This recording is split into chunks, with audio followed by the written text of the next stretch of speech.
kailan. Kabutihan niya sa'yo'y tapat at di mawawala. Hindi mo maikakailan. Pag-ibig na'y walang hanggan. Hindi mo maikakailan. Kabutihan niya sa'yo'y tapat at di mawawala. Hindi mo maikakailan. Pag-ibig na'y walang hanggan. Kay buti mo, kay buti mo, kay buti mo. Oh Diyos, magpapailanman. Kay buti mo, kay buti mo, kay buti mo. Oh Diyos, magpapailanman. Hindi mo maikakailan. Kabutihan niya sa'yo'y tapat at di mawawala. Hindi mo maikakailan. Pag-ibig na'y walang hanggan. Hindi mo maikakailan. Kabutihan niya sa'yo'y tapat at di mawawala. Hindi mo maikakailan. Pag-ibig na'y walang hanggan. Kay buti mo, kay buti mo, kay buti mo. Oh Diyos, magpapailanman. Kay buti mo, kay buti mo, kay buti mo. Oh Diyos, magpapailanman. Oh Diyos, magpapailanman. Oh Diyos, magpapailanman. Kay buti mo. Hallelujah! May buti mo sa aming buhay, Panginoon. Ikaw ang Diyos na hindi nagbabago. Salamat sa pag-ibig mo, Panginoon, sa iyong mga anak. Oh God, napakasarap magpuri sa iyo, Panginoon. Itangas ang ngalan mo sa lugar na ito. Hallelujah, Lord, sa aming pagsamba, Panginoon, sa iyo sa umagang ito. Nagpapasalamat kami, Panginoon, sa bawat pagsubok. Hindi lang sa bawat kagalakan, Panginoon. Sa bawat kabigatan, pagsubok na inaalam mo sa buhay namin, Lord, nagpapasalamat kami. Dahil doon, Panginoon, tinutubig mo kami, O Diyos. Dahil doon, Panginoon, hinahayag mo ang kadakilaan mo sa buhay namin. Come on, church, patuloy tayong sumamba sa Panginoon. Dapat ang pagsamba sa iyo, Panginoon Diyos.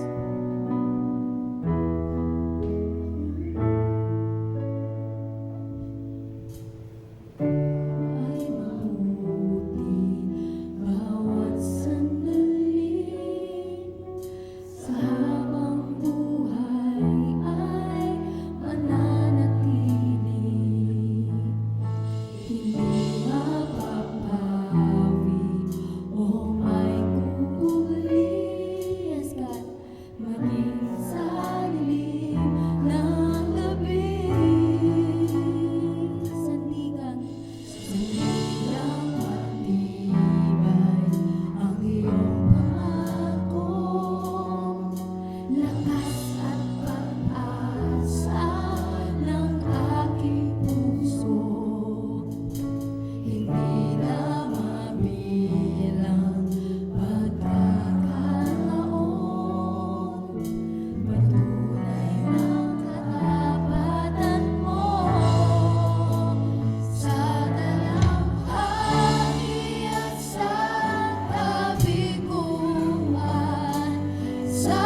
Jesus, sa'yo ang kapurihan. Kaluwalhatian ngayon at magpakailanman. Jesus, sa'yo ang karangalan. Kapangyarihan ngayon at magpakailanman. Pupurihin ka sa awit, itataas ang aking tinig, itatanghal sa buhay ko, tanging ikaw, O Diyos. Higit pa sa kalamitan, ang iyong kaluwalhatian, kadakilaan mo'y di mapapantayan. Ka sa awit, itataas ang aking tinig, itatanghal sa buhay ko, tanging ikaw, O Diyos. Higit pa sa kalamitan, ang iyong kaluwalhatian, kadakilaan mo hindi mapapantayan.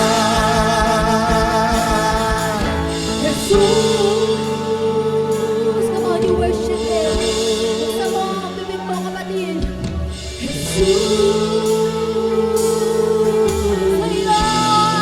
karangalan,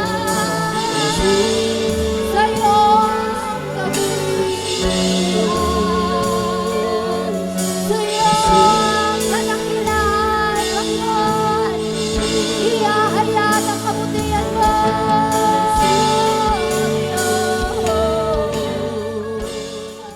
Missions in action. Sabihin nyo nga po, missions in action. Naniniwala ba na may mission tayo dito sa mundong ito? May mission po tayo at yung mission na yon kailangan po ay maisagawa po natin. Amen po ba?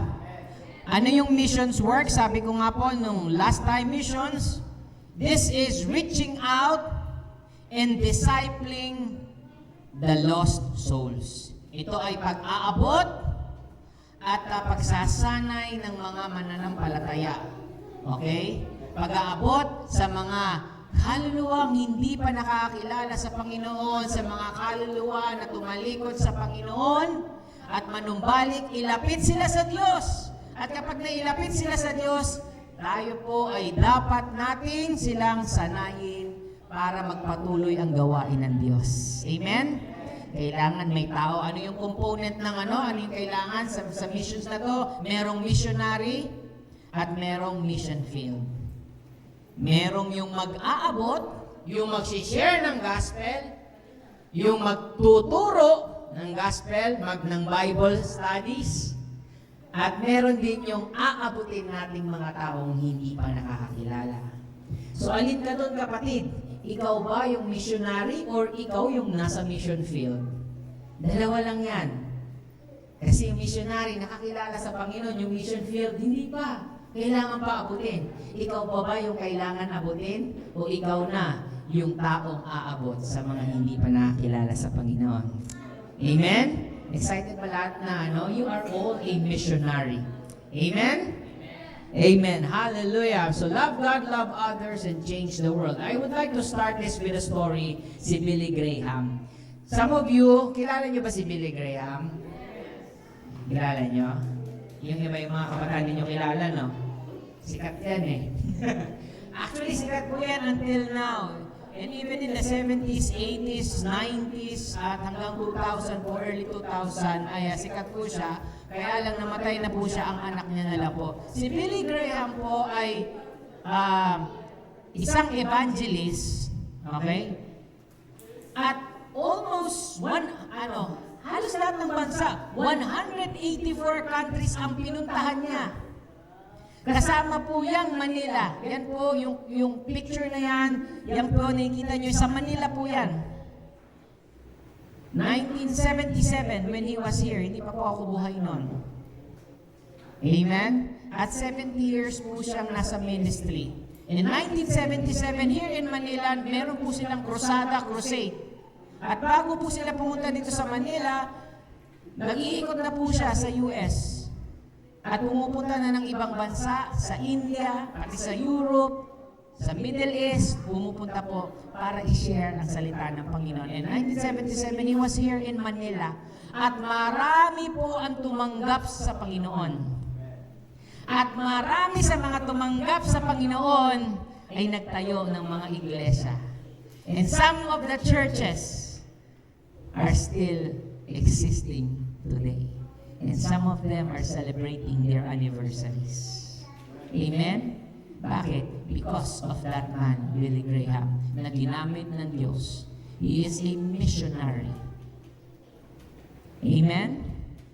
He started when he was 16 years old.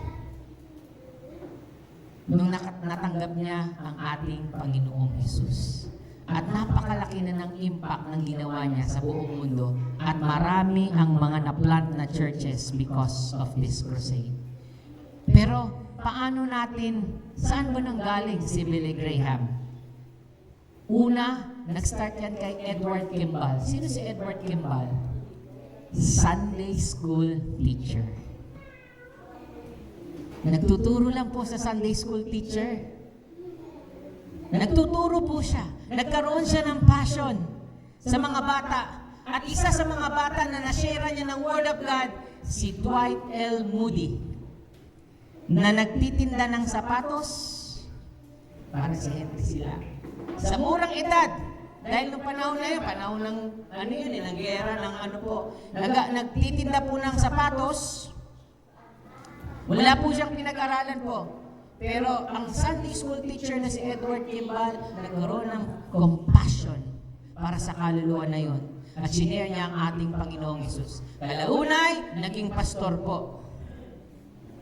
At dahil siya ay naging pastor, naging evangelist. At merong isang pastor na na-inspire, si Pastor Frederick Mayer.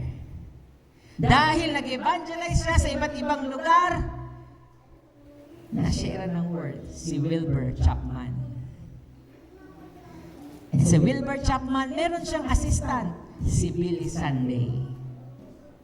At yung assistant na yun, nag-evangelize din. At sa kaka-evangelize nila, tawagin natin yung kilalang evangelist, mag-evangelize sa lugar natin, si Mordecai Ham. And si Mordecai Ham, meron siya isang crusade kung saan there are 300,000, isa doon, si Billy Graham. He was 16 years old nang tinanggap niya ang ating Panginoon. And from that on, si Billy Graham, he was faithful sa pagmimisyon at maraming kaluluwang naabot. Maging ang presidente, maging ang reyna at mga hari ng iba't ibang bansa. Nakausap niya, nakamayan niya, at higit sa lahat, ipinakilala ang ating Panginoong Jesus. So he made Jesus known into the unknown sa hindi kilala. Amen? So parang fire starters ata to si Billy Graham, no? Amen po ba? Amen? Alam mo ba na meron ka ring impact sa mga tao na sa paligid mo? Katulad ni Edward Kimball, Sunday school teacher lang. Di ba minsan nagtuturo lang ng mga bata, hayaan mo na yan. Hindi mo alam kung gaano ka-importante ang isang teacher ng mga bata. Dahil hindi mo alam na merong mga pastor, merong mga leader na aabot sa iba't ibang bansa at sila ay makakatanggap sa Panginoon. Amen? At yung mga hindi mo maaabot nila. Amen? Ang hindi mo mapupuntahan nila. Ang kailangan mo, magpatuloy lang sa ginagawa mo. Kung ano yung tinawag ng Panginoon, yung gawain ng Panginoon na pinagagawa sa'yo, gawin mo lang, kapatid. Magpatuloy ka lang. Amen? Parang tulog pa kayo? Parang hindi kayo excited na magmisyon. Amen? Pupunta kayo sa mga lugar para ipakilala ang Panginoong Hesus. Makikilala nyo ang iba't ibang tao. Iko-connect kayo ng Diyos sa mga tao na may impluensya sa mga kamag-anak nyo, sa mga mahal nyo sa buhay. Amen? Para ipakilala ang ating Panginoong Jesus. Amen ba? Kaya nakakatuwa yung ginawang krusada ni Billy Graham when he was here in Manila. Maraming mga iglesia churches ang na-establish and they are still existing today. At naniniwala ako na mas dadami pa ang iglesia dahil may mga misyonaryo dito sa church natin na magkakaroon ng impact sa mundo. Amen? You just have to believe yourself. Dwight L. Moody, nagbebenta lang ng sapatos, batang-bata. Billy Graham, yung kanyang pamilya actually, ay manginginom. Ang pamilya nila, sadlak sila sa hirap. Yung kanyang mga kapatid, manginginom. Pero kayang baguhin ng Diyos ang buhay nyo. Amen? At pag binago ng Diyos ang buhay nyo, yung buhay mo, gagamitin niya para baguhin din yung buhay ng iba. Amen? Kaya kapatid, huwag mong akalain na parang walang kwenta ang buhay mo. Ha? May purpose ka, may layunin ka, may kwenta ka. Amen? Sabihin mo nga sa katabi mo, may kwenta ka. Amen? May kwenta ka. You should know your worth. Amen? Hallelujah. And next is, mission is the very heart of our God. Ito yung tinitipok-tipok ng puso ng ating Diyos, ang pagmimisyon. Bakit? Namatay ang ating Panginoong Hesus, ipinadala siya ng ating Diyos Ama. Simbolo ng kanyang pagmamahal at sakripisyo para sa atin, para bayaran ang lahat ng kasalanan ng mundo. At kung sino man ang tatanggap sa kanya, ay magkakaroon ng buhay na walang hanggan. Mababago ang buhay mo na dating na ang buhay natin ay walang layunin, ang buhay natin na dapat sa impyerno, nililigtas tayo ng Diyos, iniligtas tayo ng Diyos. At gusto ng Diyos, ibahagi ang kanyang pagmamahal sa iba't ibang lugar, iba't ibang tao. Amen po ba? Kaya dito po tumitibok ang puso ng Diyos sa pagmimisyon. Amen? And what are the things? I will share you 4 things. Number 1, missions flow from the character of God. Ang misyon, ito po yung resulta or pagpapakita ng ugali ng Diyos. Ano yung ugali ng Diyos? 2 basic characteristics of God, that God is a loving God. Mapagmahal na Diyos. John 3:16. Sabay-sabay?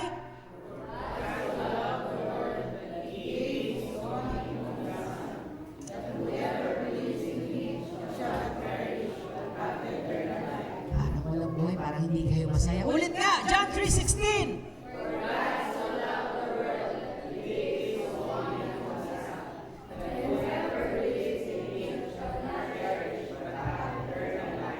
You have an eternal life if you believe.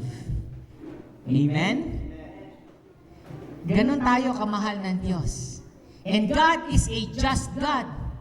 May katarungan sa Kanya. Bakit?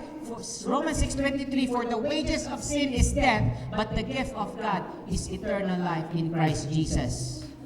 Mahal tayo ng Diyos. May kasalanan ka, pero mahal ka pa rin ng Diyos. Pero yung kasalanan mo, may kabayaran yan.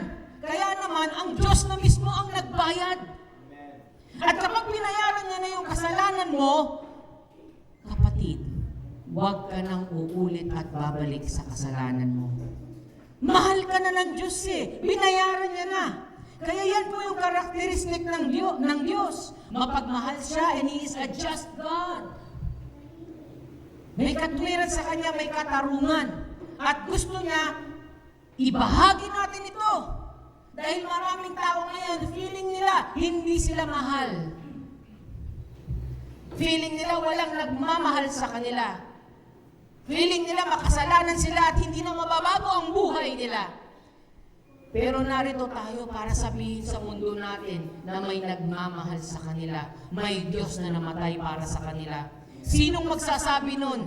Kapatid, walang iba kundi tayo na mga nakatanggap at nakakilala sa ating Panginoong Hesus. Number 2, God's heart has always been for all people. Ang kanyang puso ay laging nasa mga tao. Sa atin at sa mga taong hindi pa nakakakilala sa kanya. Even sa Genesis, kay Abraham pa lang, sabi niya kay Abraham, I will bless those who bless you, and whoever curses you, I will curse, and all peoples on earth will be blessed through you.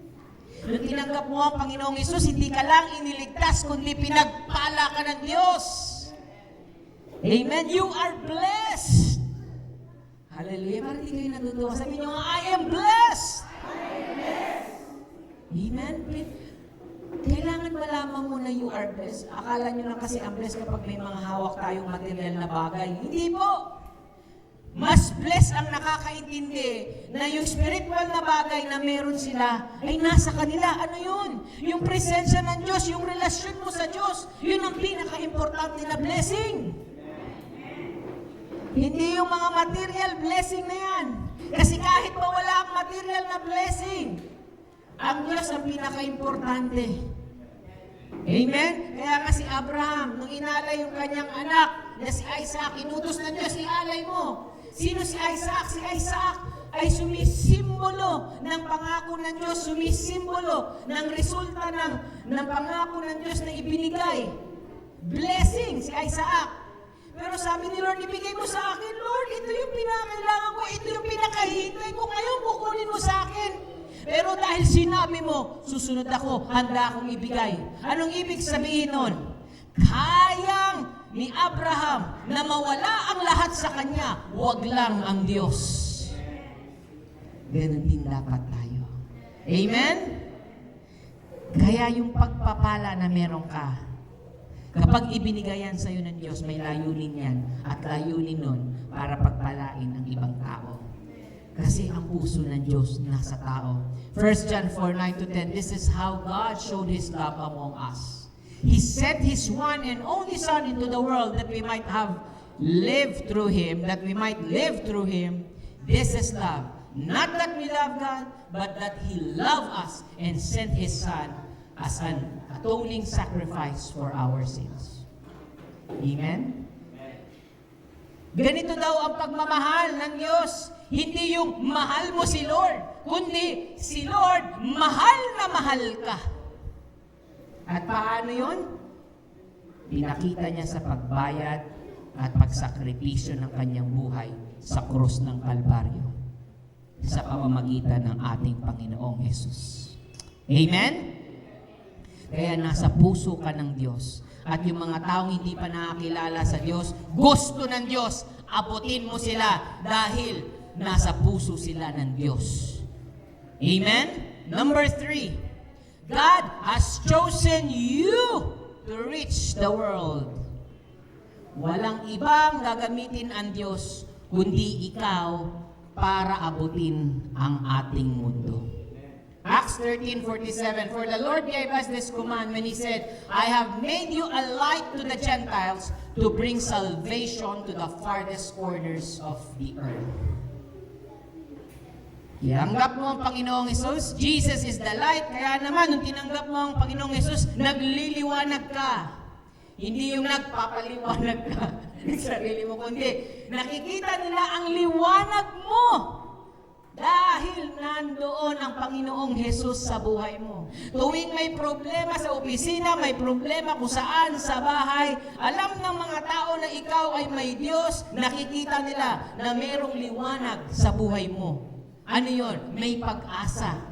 Habang ang mga tao sa paligid mo ay namong problema, pero ikaw ang Kristiyano, iba ang mga misyonaryo dahil alam nila yung kahalagahan ng may Diyos sa buhay nila. Kaya nagliliwanag sila sa lugar. Saan man sila magpunta, madilim man yung pupuntahan, hindi alam kung anong mangyayari doon, pero dahil ang Diyos ay kasama mo, magliliwanag ka sa madilim na lugar. Ikaw ang hahanap-hanapin ng mga tao. Dahil nasa iyo ang pag-asa, bit-bit mo ang pag-asa. Amen? Wala nang iba kundi ikaw, kapatid. Ikaw ang pinili ng Diyos para maging misyonaryo at ibahagi siya sa buong mundo. Sabihin mo sa katabi mo, ikaw yun. Last one, number 4. The time to launch out on mission is now. Sabihin nyo nga po, now. Sa Tagalog? Maliwanag ha? Now. 2 Corinthians 6:2, for God says, at just at the right time, I heard you. On the day of salvation, I helped you. Indeed, the right time is now. Today is the day of salvation. Yung mga taong hindi pa nakakilala sa Panginoon, ngayon na ang araw na yon para makilala sila. Para makilala nila ang Panginoon. Amen? Yung mga taong na nasa dilim, mga taong naghahanap ng pag-asa, naghahanap ng liwanag, walang ibang gagawa nun kundi ikaw, at ang panahon kung kailan mo gagawin ay ngayon na yun mismo, kapatid. Ngayon na ang panahon para ibahagi sa kanila ang salita ng Diyos. Huwag mo nang ipagpabukas dahil hindi mo alam, yung bata na sinisharean mo ng word, yan ay magiging pastor, yan ay magiging leader, hindi mo alam na sa darating na kinabukasan, mas marami silang maaabot at mas marami silang mapupuntahan. At maaabot nila yung hindi mo mapupuntahan at hindi mo maaabot ng mga tao. Amen?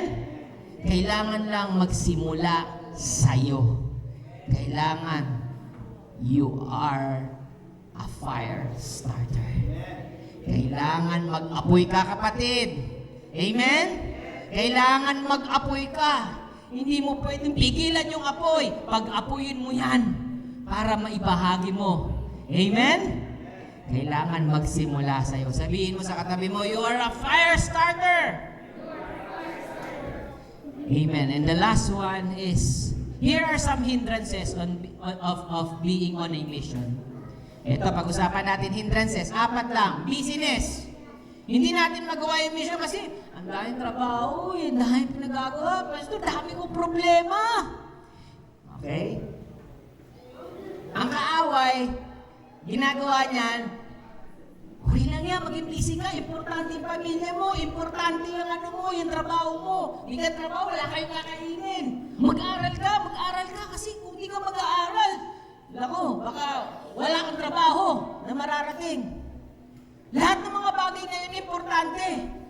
Pero dapat, mas pinaprioritize natin kung ano yung number 1. Kundi yung mahalaga sa Diyos. Kasi kapag ikaw ay kinain na ng sistema na mas importante, yung mga bagay mas inuna mo kaysa yung gawain ng Diyos, hindi mo magagawa ang pagmimisyon. Tatanda ka na lang at sasabihin mo na parang wala akong nagawa sa Lord ah. Parang ang konti-konti lang na nagawa ko sa Lord. Because we are so busy with the things of the world and not the things of God. Amen? At ito pa, fear. Minsan takot tayo. Ayoko, Pastor, takot ako. Magbimission ako, punta ako na ibang bansa, baka hindi ako paanoy ng immigration. Pastor, takot ako kasi walang pamasahe. Minsan nakakatakot mag-mission. Makakatakot pumunta sa ibang lugar. May time when I was a teenager, during high school po ako noon, pumunta kami sa isang isla. Mga ganun yung baka parang tatao sa dami po namin. May pupuntahan ka mga lugar, kapatid. Minsan pupuntahan mo yung mga squatter na lugar na puro nagiinuman. Minsan nag-aampasa, nagsusuntukan. Pero kung tinawag ka ng Lord doon, huwag kang matakot dahil kasama mo ang Diyos. Amen? May purpose. Kasi karamihan ng mga matitinding preacher ngayon na evangelist, mga nanggaling sa mga squatter na area, nanggaling sa mga lugmok na mga lugar ng kahirapan, pero binago ng Diyos para ipakita sa mundo na kayang magbago ng Diyos mula sa putikan at maging liwanag sa kanilang mundo. Amen? Kaya huwag kang matakot, kapatid. Nilalagyan ng takot para hindi, nilalagyan ka ng kaaway ng takot para hindi mo magawa, para ma-paralyze ka. Third thing is apathy. Kawalang interest. Walang pakialam. Sige, bahala na kayo. Ipag-pray ko na kayo. Pero sa totoo, hindi mo pinag-pray. Dapat may interes ka, kapatid. Ikaw nga, binago ka ng Diyos eh. Pinagpala ng Diyos, inangat yung buhay mo. Tapos ngayon, may ibang tao naman tayong pagpapalain. Wala kang interes. Parang minsan pinapakita natin na ungrateful tayo. Pero hindi dapat. Kung pinaganda ng Diyos ang buhay natin at merong vision tayo gagawin, dapat mas maging masigla. Sige, paano? Kasi kung nabago yung buhay ko, gusto ko rin mabago din yung buhay nila. Huwag kang maging selfish, kapatid. Amen? Minahal ka ng Diyos, binago ka ng Diyos dahil merong misyonaryo na nagbahagi ng salita ng Diyos. Ngayon, time naman, parang ibang tao, bahagihan. Amen? Ignorance, lack of understanding. Saan hindi naiintindihan, kaya ayaw eh. Ignorante, ay, ganun pala. Oo, kapatid. Kailangan natin dahil kinuman sa atin, kinumission tayo ng ating Panginoon. Ito yung commandment ng Diyos sa atin. Kaya walang Kristiyano na ignorante pagdating sa missions. Amen? Dahil alam dapat ng kada mananampalataya na may layunin sila at walang iba kundi ibahagi ang ating Panginoong Hesus ang kanyang mabuting balita. And the last one, as I end this. Ito yung mission action plan natin. Madali lang po. May acronym po yan. PCSO. Diba? Parang familiar yun ha. PCSO. Diba? Kakapay. Sa ating kinabukasan. Ito yung mapa. May mapa tayo. Map. Mission action plan. Siyempre may action tayo. May gagawin tayo, kapatid. Ready na ba? PC. Sabihin nyo nga PCSO. Okay, hindi yung ahensya ng gobyerno yun ha. Ito yung gagawin natin. P. Ano yung letter P? Plan. Magplano tayo. Plan your outreach activities with your life group. Gagawin natin yan mamaya. Magsasama-sama ang mga kids, ang mga kabataan, ang mga women's at mga men's. Magplano tayo to reach out our world. Okay? Sa makakaya natin, gawin natin. Kailangan planuhin natin at kalendaryo natin, gawin na natin ngayon na. Amen po ba? Ano yung letter P? Kaya hindi yan Philippine. Okay, plan, yung B dyan. Ha? C. Ano yung C? Connect with everyone in the life group through prayer and Bible studies. So mga kabataan, again, men's and women's, mga kids, mag-pray at mag-aral ng salita ng Diyos. Kailangan tayo ay laging nagkikita, laging nag-uusap, nagpapanalangin kasi merong misyonaryo na minsan nang hihina na kailangan palakasin ng isa pang misyonaryo. Amen? At mag-aral ng salita ng Diyos. Kasi pag hindi ka nag-aaral, ano i-share mo, ano sasabihin mo? Amen? Kaya kailangan natin mag-aral. Ano yung C? Connect. Kumonekta ka. Ha? Sa katabi mo, sabihin mo sa katabi mo, uy, connect daw tayo. Mag-connect daw tayo. Oh, letter S. Ano yung letter S? Lalakasan yung letter S?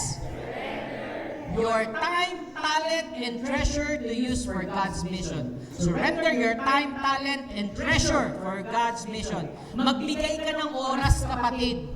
Huwag lang yung puros pansarili lang natin. Yung effort natin, yung lakas natin, yung abilidad natin. Magaling kang magluto, magaling kang tumugtog, magaling kang mag-entertain, mag-magic para sa mga bata. Lahat ng talento, magagamit mo yan para abutin ang mga tao. Amen? Kailangan mo lang isurrender. Hindi yung masyado kang ganito sa oras mo, sa talento mo, even sa resources mo, sa pera, your treasure. Kapatid, panahon na para tayo mag-ambag-ambagan sa mission at outreach na gagawin natin. Paano natin nang aabutin pang mga kabataan? Kasi mga kabataan, wala namang trabaho yan eh. Kaya pag nagsama-sama kayo, marami kayong magagawa. Amen? Dito, maaring wala ka mang resources na pera, pero ang taong resourceful, dadaigin niya ang may pera. Kasi kung resourceful ka, creative ka, kung paano gumawa ng paraan, magawa lang yung plano ng Diyos. Amen? Ilabas natin ang creativity natin. Let us be resourceful. And letter O, pinaka-importante, obey promptly the missional urges of the Holy Spirit. May pinagagawa ang Diyos, ang banal na Espiritu. Gagamitin niya ang mga leader natin dito sa church. Naabutin ng lugar. Pastor, may inimpress sa akin na ditong barangay, may inimpress sa akin na itong mga tao abutin natin. Kailangan makinig tayo sa banal na Espiritu. Amen? Yan po yung gagawin natin mamaya, PCSO. Sabihin nyo nga po ulit, ano yung P? Plan? Ngayon sabihin mo sa katabi mo naman. 1, 2, 3. Yan ang gagawin natin. In short, P? Oh, ano ba nasa isip niya? Yeah. Last one. Here's I will end. We will never fulfill our purpose for being on the planet until we join in God.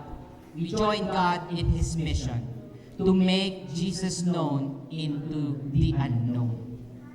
Hindi natin yan mapufulfill kung hindi tayo makikipag-partner sa Diyos sa Kanyang misyon. At ano yung mandate natin? To make Jesus known into the unknown. Acts 1:8, but you will receive power when the Holy Spirit comes on you, and you will be my witnesses in Jerusalem, in all Judea, Samaria, and to the ends of the earth. Sabi dito, matatanggap mo ang banal na Espiritu at siya ay mananahan sa iyo. At ikaw ay tetestigo sa Jerusalem, sa Judea, sa Samaria, at sa buong mundo. Sino ititestigo mo? Si Jesus na nagbago ng buhay mo. Amen? Can we just all stand? Church, it's time. The time is now. Sabihin nyo nga po, now. Sabihin nyo sa katabi mo, now. Amen? Sama-sama tayo, mga kapatid. Mga kababaihan, kalalakihan, mga young people, mga bata. Pakinggan natin ang tinitibok ng puso ng Diyos. It's time to plan, to connect with each one of us, surrender our time, talent, and treasure, and then obey what the Holy Spirit is telling us. Amen? To reach out the lost soul.